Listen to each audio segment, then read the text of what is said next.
ನಮಸ್ಕಾರ ವೀಕ್ಷಕರೇ, ಚಿಂತಾಮಣಿ ತಾಲೂಕಿನ ಇರಗಂಪಲ್ಲಿ ಗ್ರಾಮದಲ್ಲಿ ಮಹಾಶಿವರಾತ್ರಿ ಹಬ್ಬದ ನಿಮಿತ್ತ 10ನೇ ತಾರೀಕಿನಿಂದ ಮೊದಲಾಗಿ ನಿತ್ಯ ಹೋಮ, ಬಲಿಹರಣ, ವಾಹನಾದಿಗಳ ಉತ್ಸವ, ಗ್ರಾಮ ಮೆರವಣಿಗೆ, ಶಿವರಾತ್ರಿ ವಿಶೇಷ, ಗಿರಿಜಾ ಕಲ್ಯಾಣೋತ್ಸವ, 4 ಜಾವದ ಪೂಜೆ, ರುದ್ರಾಭಿಷೇಕ, ರುದ್ರಹೋಮ, ಪಂಚಾಮೃತಾಭಿಷೇಕ ಹಾಗೂ ಶ್ರೀರಾಮೇಶ್ವರ ಸ್ವಾಮಿಗೆ ವಿಶೇಷ ಪುಷ್ಪಾಲಂಕಾರ ಸೇವೆ, ಪರ್ವತವರ್ಧಿನಿ ದೇವಿಗೆ ಪುಷ್ಪಾಲಂಕಾರ ಸೇವೆ, ಷೋಡೋಪಚಾರ, ಅಷ್ಟಾವಧಾನ ಸೇವೆ, ಮಡಿ ಬ್ರಹ್ಮರಥೋತ್ಸವ ಹಾಗೂ ರಥಾಂಗ ಹೋಮ ಸಂಯುಕ್ತ ವಿಶೇಷವಾಗಿ ವಿಜೃಂಭಣೆಯಾಗಿ ನೆರವೇರಿದ್ದು, ಹರಿದು ಬಂದ ಸಹಸ್ರಾರು ಭಕ್ತ ಮಹಾಶಯರು ದೇವರ ದರ್ಶನ ಪಡೆದು ತೀರ್ಥಪ್ರಸಾದವನ್ನು ಭುಜಿಸಿ ದೇವರ ಕೃಪೆಗೆ ಪಾತ್ರರಾದರು. ಬಂದಿರುವ ಎಲ್ಲ ಭಕ್ತಾದಿಗಳಿಗೆ ಭೋಜನ ವ್ಯವಸ್ಥೆ ಕಲ್ಪಿಸಲಾಗಿತ್ತು. ಈ ಮೇಲಿನ ಎಲ್ಲ ಕಾರ್ಯಕ್ರಮಗಳು ಶ್ರೀ ಹರಿಹರೇಶ್ವರ ಸೇವಾ ಟ್ರಸ್ಟ್ನ ಪದಾಧಿಕಾರಿಗಳು ಹಗಲಿರುಳು ಶ್ರಮಿಸಿ ಕಾರ್ಯಕ್ರಮ ಯಶಸ್ವಿಗೊಳಿಸುವಲ್ಲಿ ಕಾರಣಕರ್ತರಾದರು. ಮೇಲಿನ ಎಲ್ಲ ಪೂಜಾ ಕೈಂಕರ್ಯಗಳು ಆಗಮಿಕರಾದ ಗಿರಿಸ್ವಾಮಿಗಳು ಹಾಗೂ ದೇವಾಲಯದ ಪ್ರಧಾನ ಅರ್ಚಕರಾದ ವಿಶ್ವನಾಥ ಸ್ವಾಮಿಗಳ ನೇತೃತ್ವದಲ್ಲಿ ಬಹಳ ವಿಜೃಂಭಣೆಯಾಗಿ ನಡೆಯಿತು. ಆವಾಹಿತ ಪರ್ವತವರ್ಧನಿ ಸಮೇತ ಪ್ರಸನ್ನ ರಾಮೇಶ್ವರ ಸ್ವಾಮಿ ದೇವತಾ ಯಜಮಾನಸ್ಯ ಸಹ ಕುಟುಂಬ ಮನೋವಾಂಛಾ ಯಜಮಾನಸ್ಯ ಸಹ ಧರ್ಮಕಾಂತಾಯಾಃ ಆದೀವ ಪರ್ಯಂತಂ ದೀರ್ಘಸೌ ಮಂಗಲ್ಯಾಭಿವೃದ್ಧಿರಸ್ತು ಉತ್ತರೋತ್ತರಾಭಿವೃದ್ಧಿರಸ್ತು ಅಯಂ ಧರ್ಮಃ ಉತ್ತರಾಭಿವೃದ್ಧಿರಸ್ತು.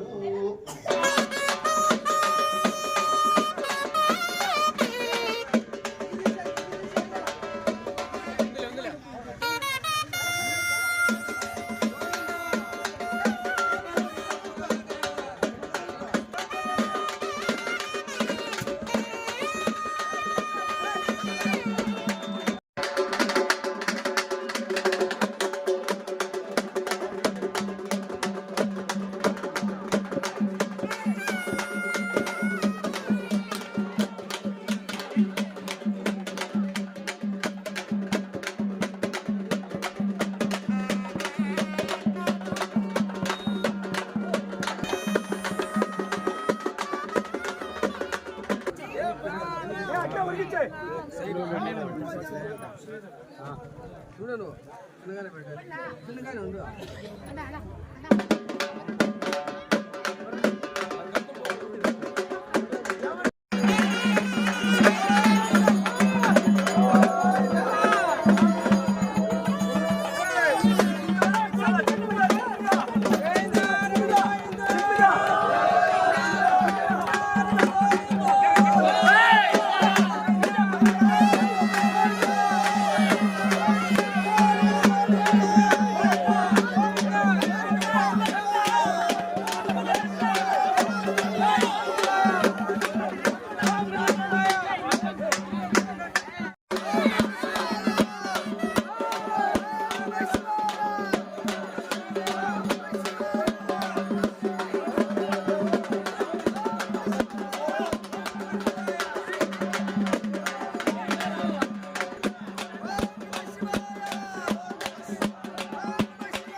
ಕೂಡಿಸ್ತೀವ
ಸರ್ ಬಂದ್ಬಿಟ್ರಿ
ಲಾಸ್ಟ್ ಇದು ಹಾಂ ಓಕೆ. ಇರಗಂಪಲ್ಲಿ ಗ್ರಾಮದಲ್ಲಿ ನೆಲೆಸಿರ್ತಕ್ಕಂಥ ಪುರಾಣ ಪ್ರಸಿದ್ಧ ಪರ್ವತವರ್ಗಿನಿ ಶ್ರೀ ರಾಮೇಶ್ವರ ಸ್ವಾಮಿ ದೇವಾಲಯದ ಬ್ರಹ್ಮರಥೋತ್ಸವ ಮತ್ತು ಕಲ್ಯಾಣೋತ್ಸವ ಕಾರ್ಯಕ್ರಮಕ್ಕೆ ಸುಮಾರು 10ನೇ ತಾರೀಕಿನಿಂದ ಇವತ್ತಿನವರೆಗೂ ಬಹಳಷ್ಟು ವಿಜೃಂಭಣೆಯಿಂದ ಎಲ್ಲ ಕಾರ್ಯಕ್ರಮಗಳು ತುಂಬ ಸುಗಮವಾಗಿ ನಡೆದಿದೆ. ಈ ಒಂದು ಕಾರ್ಯಕ್ರಮ ಈ ದೇವಾಲಯ ತುಂಬ ಪುರಾತನವಾಗಿರ್ತಕ್ಕಂಥ ದೇವಾಲಯ. ಈ ದೇವಾಲಯದ ಬ್ರಹ್ಮರಥೋತ್ಸವ ಪ್ರತಿ ವರ್ಷವೂ ಕೂಡ ನಡೆದ ಹಾಗೆ ಈ ವರ್ಷವೂ ಕೂಡ ತುಂಬ ಅದ್ಧೂರಿಯಾಗಿ ಅದ್ಭುತವಾಗಿ ಎಲ್ಲ ಕಾರ್ಯಕ್ರಮಗಳು ತುಂಬ ವಿಜೃಂಭಣೆಯಿಂದ ನಡ್ಕೊಂಡು ಬಂದಿದ್ದಾವೆ. ಈಗ ಸದ್ಯಕ್ಕೆ ನಮ್ಮ ಬ್ರಹ್ಮರಥೋತ್ಸವ ಕೂಡ ಈಗ ಇಲ್ಲಿಗೆ ಮುಕ್ತಾಯ ಆಗ್ತಾ ಇದೆ. ಈ ದಿನ ಬಹಳಷ್ಟು ಜನಭರಿತವಾಗಿ ಈ ಒಂದು ದೇವಾಲಯ ತುಂಬ ವಿಜೃಂಭಣೆಯಿಂದ ಒಳ್ಳೆಯ ಒಂದು ಊಟದ ವ್ಯವಸ್ಥೆ ಆಗಲಿ, ಎಲ್ಲ ವ್ಯವಸ್ಥೆ ಆಗಲಿ, ಎಲ್ಲವನ್ನೂ ಕೂಡ ನಮ್ಮ ಶ್ರೀ ಹರಿಹರೇಶ್ವರ ಸೇವಾ ಟ್ರಸ್ಟಿನ ಎಲ್ಲ ಪದಾಧಿಕಾರಿಗಳ ಒಂದು ಶ್ರಮದಿಂದ ಈ ದಿನ ತುಂಬ ಅದ್ಭುತವಾಗಿ ಊಟದ ವ್ಯವಸ್ಥೆ ಕೂಡ ಸುಮಾರು 7-8 ಸಾವಿರ ಜನಕ್ಕೆ ಊಟದ ವ್ಯವಸ್ಥೆ ಕೂಡ ಇಲ್ಲಿ ಮಾಡಿದ್ವಿ. ತುಂಬ ಅದ್ಭುತವಾಗಿ ಚೆನ್ನಾಗಿತ್ತು, ಒಳ್ಳೆಯ ಜನ ಸೇರಿದ್ರು. ಈ ಕಾರ್ಯಕ್ರಮಕ್ಕೆ ಅರ್ಚಕರು, ಪ್ರಧಾನ ಅರ್ಚಕರು ಎಲ್ಲರೂ ಕೂಡ ಸೇರಿ ಕಲ್ಯಾಣೋತ್ಸವ ಆಗಲಿ ಎಲ್ಲ ಕಾರ್ಯಕ್ರಮಗಳಲ್ಲೂ ಈ ಒಂದು ತೊಡುಗೆ ಎಲ್ಲ ಚೆನ್ನಾಗಿ ಅದ್ಭುತವಾಗಿ ಅವರು ನಡೆಸಿಕೊಟ್ಟಿದ್ದಾರೆ. ಹಾಗೆ ಬಂದೋಬಸ್ತ್ಗೆ ನಮ್ಮ ಆರಕ್ಷಕ ಇಲಾಖೆಯವರು ಕೂಡ ಈ ಒಂದು ಕಾರ್ಯಕ್ರಮದಲ್ಲಿ ಯಾವುದೇ ಒಂದು ಕುಂದುಕೊರತೆ ಇಲ್ಲದೆ ತುಂಬ ಚೆನ್ನಾಗಿ ನಮಗೆ ಕಾರ್ಯಕ್ರಮಕ್ಕೆ ಸಹಕರಿಸಿದ್ದಾರೆ. ಅವ್ರಿಗೂ ಕೂಡ ಧನ್ಯವಾದಗಳನ್ನು ಹೇಳ್ತಾ ಇದ್ದೀವಿ. ಹಾಗೆ ನಮ್ಮ ಅನ್ಕುಲ್ ಸುಬ್ಬಾರೆಡ್ಡಿಯವರು ಈ ದಿನ ಈ ಒಂದು ಕಾರ್ಯಕ್ರಮ ಇಷ್ಟು ಚೆನ್ನಾಗಿ ನಡೆಯಬೇಕು ಅಂತಂದರೆ ಅವರು ಇಡೀ ಕಾರ್ಯಕ್ರಮದ ಮುಂದಾಳತ್ವವನ್ನು ವಹಿಸಿ ತುಂಬ ಚೆನ್ನಾಗಿ ಈ ಕಾರ್ಯಕ್ರಮವನ್ನು ನಡೆಸಿಕೊಟ್ಟಿದ್ದಾರೆ. ಅವರು ಮತ್ತು ಅವರ ಕುಟುಂಬ ಸಭ್ಯರೆಲ್ಲರಿಗೂ ಕೂಡ ಧನ್ಯವಾದಗಳನ್ನು ಅರ್ಪಿಸ್ತಾ ಇದ್ದೀವಿ. ಹಾಗೆ ನಮ್ಮ ಈ ಒಂದು ಊಟದ ವ್ಯವಸ್ಥೆಯನ್ನು ತುಂಬ ರುಚಿಕರವಾಗಿ, ತುಂಬ ಎಲ್ಲರ ಬಾಯಲ್ಲೂ ಕೂಡ ಊಟ ತುಂಬ ಚೆನ್ನಾಗಿತ್ತು ಅಂತ ಹೇಳುವಂಥ ರೀತಿಯಲ್ಲಿ ಊಟದ ವ್ಯವಸ್ಥೆಯನ್ನು ನಮಗೆ ನಡೆಸಿಕೊಟ್ಟಿದ್ದಂತಹ ಅಡುಗೆ ಭಟ್ರಿಗೂ, ಹಾಗೆ ನಮ್ಮ ಶಾಮಿಯಾನ ಅವ್ರಿಗೂ, ಹಾಗೆ ಇಲ್ಲಿ ಸೇರಿರ್ತಕ್ಕಂಥ ಎಲ್ಲ ಸುತ್ತಮುತ್ತಲ ಗ್ರಾಮಸ್ಥರು, ಈ ಗ್ರಾಮಸ್ಥರು ಹಾಗೂ ಪ್ರೆಸ್ ಅವರು, ಹಾಗೆ ಮಾಧ್ಯಮದವರು ಕೂಡ ಈ ಕಾರ್ಯಕ್ರಮದಲ್ಲಿ ಭಾಳಷ್ಟು ಜನ ಭಾಗವಹಿಸಿ ಕಾರ್ಯಕ್ರಮವನ್ನು ತುಂಬ ಚೆನ್ನಾಗಿ ಅದ್ಭುತವಾಗಿ ನಮಗೆ ನಡೆಸ್ಕೊಟ್ಟಿದ್ದಾರೆ. ಎಲ್ಲರಿಗೂ ಕೂಡ ನಮ್ಮ ಶ್ರೀ ಹರಿಹರೇಶ್ವರ ಸೇವಾ ಟ್ರಸ್ಟಿನ ಮುಖಾಂತರ ಅವರೆಲ್ಲರಿಗೂ ಅನಂತ ಧನ್ಯವಾದಗಳನ್ನು ಅರ್ಪಿಸ್ತಾ ಇದ್ದೀವಿ. ಸರ್, ಕಳೆದ ವರ್ಷಕ್ಕಿಂತನೂ ಈ ವರ್ಷ ಏನಾದರೂ ಜನಸ್ತೋಮ ಏನಾದರೂ ಜಾಸ್ತಿ ಆಗಿದೆಯಾ? ಅದು ಈ ವರ್ಷ ಡಬಲ್ ಆಗಿದೆ. ಯಾಕೆಂತಂದರೆ ಕಳೆದ ವರ್ಷ ನಾವು ಇದೇ ವ್ಯವಸ್ಥೆಯನ್ನು ಮಾಡಿಕೊಂಡಿದ್ವಿ. ಆದರೆ ಕಳೆದ ವರ್ಷಕ್ಕಿಂತಲೂ ಈ ಸಾರಿ 2ರಷ್ಟು ಜನ ಸೇರಿದ್ದಾರೆ. ಹಾಗೆಯೇ ನಮ್ಮ ದೇವಾಲಯದಲ್ಲಿ ಕಳೆದ 19 ತಿಂಗಳುಗಳಿಂದ ಪ್ರತಿ ತಿಂಗಳು ಹುಣ್ಣಿಮೆಯಂದು ಗಿರಿ ಪ್ರದಕ್ಷಿಣೆ ಕಾರ್ಯಕ್ರಮವನ್ನು ಕೂಡ ನಾವು ಮಾಡ್ತಾ ಇದ್ದೀವಿ. ಗಿರಿ ಪ್ರದಕ್ಷಿಣೆಗೂ ಕೂಡ ಸುಮಾರು 1,000ರಿಂದ 1,500 2,000 ಜನ ಈ ಒಂದು ಗಿರಿ ಪ್ರದಕ್ಷಿಣೆಯಲ್ಲೂ ಭಾಗವಹಿಸ್ತಾರೆ. ಅಲ್ಲಿಯೂ ಕೂಡ ಬೆಳದಿಂಗಳ ಅನ್ನಪ್ರಸಾದ ವಿನಿಯೋಗ ಅಂತ ಹೇಳ್ಬಿಟ್ಟು ನಾವು ನಮ್ಮ ಟ್ರಸ್ಟಿನ ಮುಖಾಂತರ ಹಾಗೂ ಭಾಳಷ್ಟು ಭಕ್ತಾದಿಗಳು ಅವರೇ ಸ್ವಇಚ್ಛೆಯಿಂದ ದಾನಿಗಳು ಭಕ್ತಾದಿಗಳು ಬಂದು ಈ ತಿಂಗಳ ಒಂದು ಖರ್ಚು ವೆಚ್ಚವನ್ನು ನಾವೇ ಭರಿಸ್ತೀವಿ ಅಂತ ಹೇಳಿ ಭಾಳಷ್ಟು ಜನ ನಮಗೆ ಈ ಒಂದು ಹುಣ್ಣಿಮೆ ಕಾರ್ಯಕ್ರಮವನ್ನು ನಡೆಸ್ಕೊಡೋದಕ್ಕೆ ಸಹಕರಿಸ್ತಾ ಇದ್ದಾರೆ. ಅವ್ರಿಗೂ ಕೂಡ ಧನ್ಯವಾದಗಳನ್ನು ಅರ್ಪಿಸ್ತಾ ಇದ್ದೀವಿ. ಇನ್ನೂ ಯಾರಾದರೂ ಬಂದು ನಾವು ಈ ತಿಂಗಳ ಕಾರ್ಯಕ್ರಮ ನಾವು ನಡೆಸ್ಕೊಡ್ತೀವಿ ಅನ್ನೋದಿದ್ರೆ ಖಂಡಿತವಾಗಿಯೂ ಅದಕ್ಕೂ ಅವಕಾಶ ಇದೆ. ಅದಕ್ಕೆಲ್ಲ ನಮ್ಮ ಟ್ರಸ್ಟ್ ಸದಾ ಸಿದ್ಧವಾಗಿರುತ್ತೆ. Okay sir.